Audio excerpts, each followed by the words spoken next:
Sketchy Stories.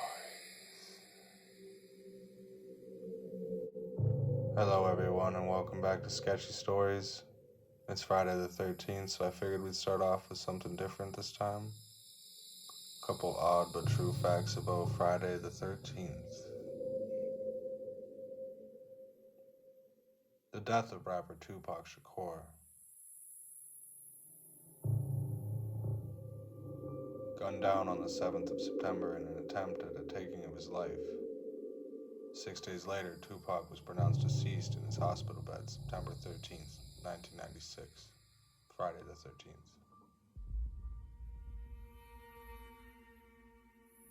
13th. Pretty strange for a coincidence, But you may be asking yourself at this point, why are Fridays that fall on the 13th day of the month so superstitiously negative? Well, I'm gonna be honest, I have no idea. But while I was doing my research, one of the most popular theories that I was reading about was that the Knights Templar was taken down by the church in the year 1312, which was the year before 1313, obviously. And they were taken down on Friday the 13th. I'm not sure what month. I didn't go into that detail, but coincidental? I'm not sure. Let's keep going. I got some more true stories on the Friday the 13th for you.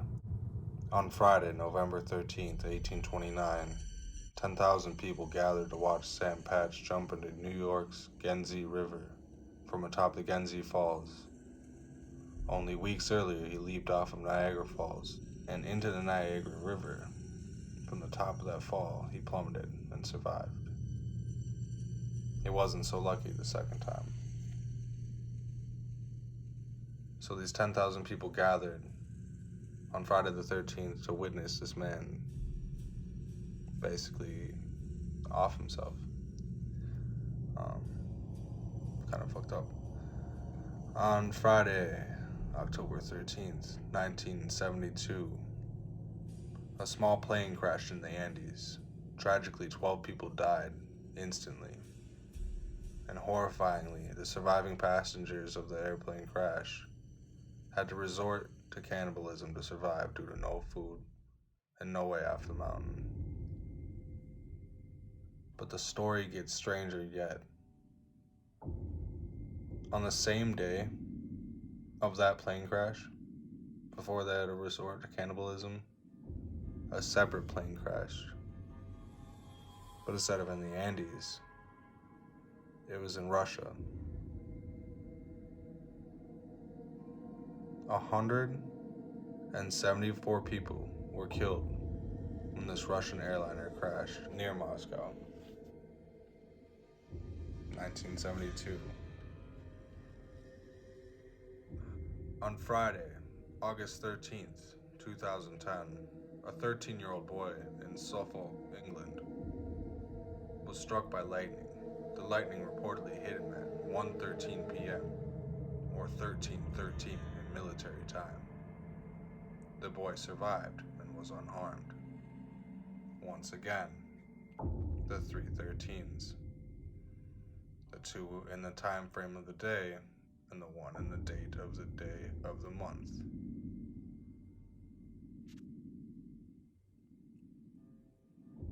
On Friday, October 13th, 2006, nearly 500,000 people lost power when Buffalo, New York and surrounding suburbs were buried under 2 feet of snow. Luckily, however, only 3 people died due to car crashes during the snowstorm. Friday, October 13th, 1989. The stock market fell a whopping 6.91%. At the time, this was the second worst day in the market history. On Friday, July 13th, 1951, after days of record-setting rainfall in northern Kansas, swollen rivers poured over their banks, consuming the cities of Topeka, Lawrence, and Manhattan. In the process, 28 people died. unsuspectingly.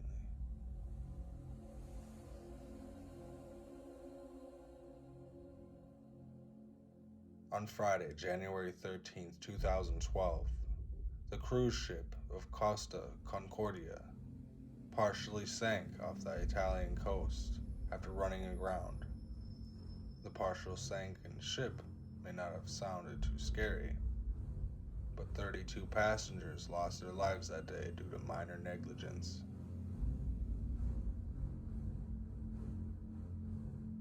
Okay, guys, I got one more fact for you, and I'm almost positive that you definitely haven't heard this one, and it's still Friday the 13th related, but it's happening in the future. That's right, the future. This one is on Friday, April 13th, 2029. Asteroid 99942, Apophis, is forecasted to pass Earth at 18,000 miles away. To put it in perspective, the satellites you see passing in the sky sometimes are anywhere from 375 miles to 22,000 miles away. The moon is 238,855 miles away. So this asteroid 99942 is actually going to be passing closer than some satellites sit in our orbit. Alright, you guys, without further ado, after the Friday the 13th facts are all done, let's jump into a couple stories about the Dogman. That's what we're gonna keep doing our topic on for the rest of this month, January. And yeah, for those of you that don't know, in Michigan folklore, the Michigan Dogman was allegedly witnessed in 1887 in Wexford County, Michigan. The creature was described to be 7 feet tall. It could either have blue eyes or red eyes or amber eyes or yellow eyes. Bipedal, canine-like, and animal shape with the torso of a man. Fearsome howl that sounds like a human screaming sometimes. According to legend, they appear in like a 10-year cycle that falls on years ending in sevens, so like 2017, 2007, that kind of stuff, I think. Sightings have been reported in several locations throughout Michigan, primarily in the northwestern quadrant of the Lower Peninsula. That's pretty much all I have for you guys on actual factual stuff, so yeah. The first alleged encounter of the Michigan Dogman occurred in 1887 in Wexford County, when two lumberjacks saw a creature which they described as having a man's body and a dog's head. They described it over a few beers at the local bar.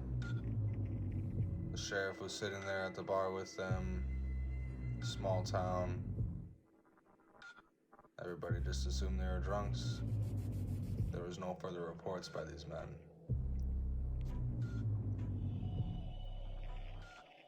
In 1938, a man was fishing along the Muskegon River when a pack of wild dogs attacked him. He was able to scare off most of them by firing off a shot into the air. One seemed to be unfazed by the firearm, though, and instead it stood on its hind legs and glared at the man before taking off with the rest of the pack, but running on 2 legs instead of all 4 like the rest of the pack. Similar sightings occurred more frequently throughout the 1950s in Allegan County. Then again in the 1960s, reports of seeing the beast came from Cross Village, Big Rapids, and quite a few other counties throughout the entire state,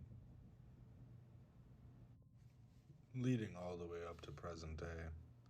Here are a few other encounters and stories. Back around 20 years ago, I was visiting my great uncle in the region around Kerrville, Texas. At the time, he was living in his first house in the area before he moved to a retirement community near a small set of trees. The trees were beautiful, really, as is the hill country.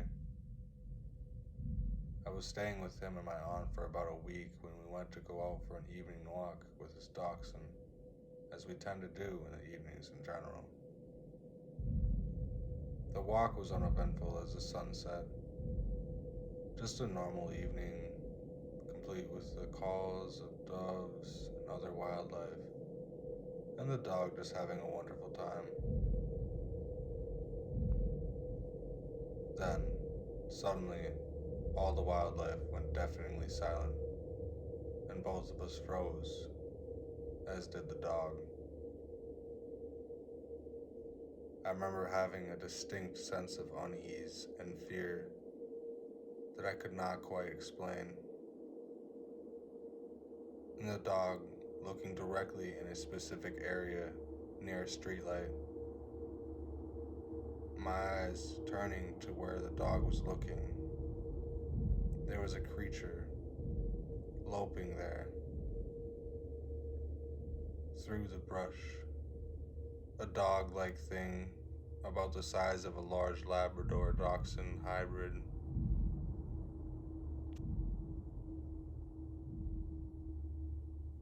Except that the creature's head was the size of a bear, the neck was thick and muscular, and the thing was loping up and down and up and down in a way that fitted that kind of build.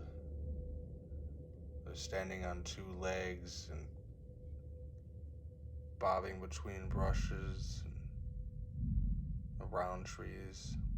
It looked hypnotic in a sense, and I was more terrified in that moment than I had ever been in any single moment of my life before.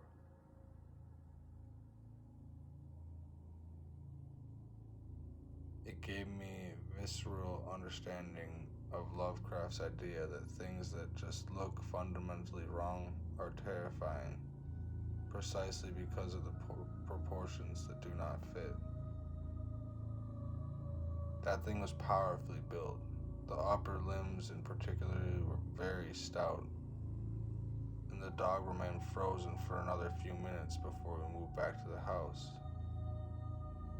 I'm not sure exactly what it was, or if it was a dog man, but it convinced me that something like that could exist. The sudden silence that lasted for minutes after it left, and the dog just being frozen without even growling or barking, still sends chills inside of me when I remember it. Anonymous. There was no date or time frame that just said 20 years ago, and I had this sent to me, so I have no way of knowing if this is for sure factual, but it sounds logically plausible. So we're gonna go ahead and slide it in the factual category this time. All right, story number 2 for the evening.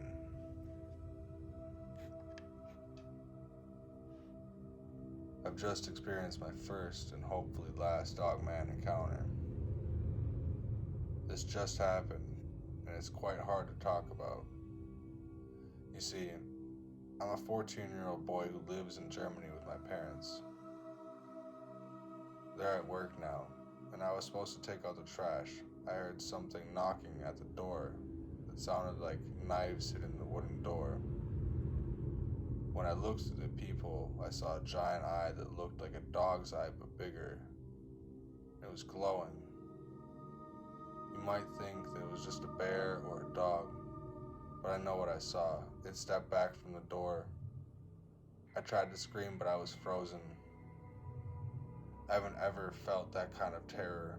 As soon as I stepped away from the door, I heard rattling and deep growling. After 2 minutes of sitting there terrified, it all went silent for a few seconds. Then I heard a few steps leaving.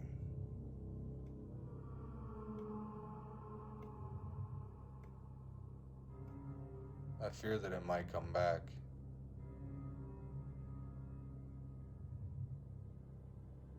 So I'm posting this now in case if I never am heard from again. Anonymous, 14, Germany. Story number 3. I've always loved nature. I love the woods, I love hiking, camping, and fishing. On this occasion, I was by a lake for 15 minutes when all of a sudden this overwhelming feeling of dread came over me. I switched my headlamp on to turn around to start back up the riverbank, and right behind a big sycamore tree, I saw what looked to be a very large animal kind of kneeling beside it. As I locked eyes with it, I completely froze. I knew I was definitely seeing something there, but my mind could not process it. What I was looking at didn't make any fucking sense. I kept saying to myself, animals aren't supposed to look like that. Animals are not supposed to look like that. Right as I'm thinking this, it's as if this thing read my mind. It stood up and made itself perfectly visible. You know the monsters your parents told you weren't real and couldn't hurt you? I've heard of the Dogman before, but never really took it seriously. These things are perfectly adapted killing machines. The way the arms and legs looked, it looked like it was perfectly adapted to walk on all fours as well as on two legs. This experience has torn me apart. Anonymous. And yeah, that's the last story I have for you guys tonight. That's all the time I have. Actually, I want to make sure I get this video uploaded for you tonight. It's Friday the 13th, so hopefully everybody's had a pretty lucky day in comparison to all the rest of the stories that have happened to everybody else out there. And I appreciate everybody that's listened in, and like and subscribe if you want to hear more. Throw a comment down below. You can reach out and leave a story for me to tell anonymously, or you can put your name in it. I'll leave my email down below. You can also go ahead and send any sketches or art that you would like to submit for me to use for videos in the email as well. And yeah, peace. Thanks for watching.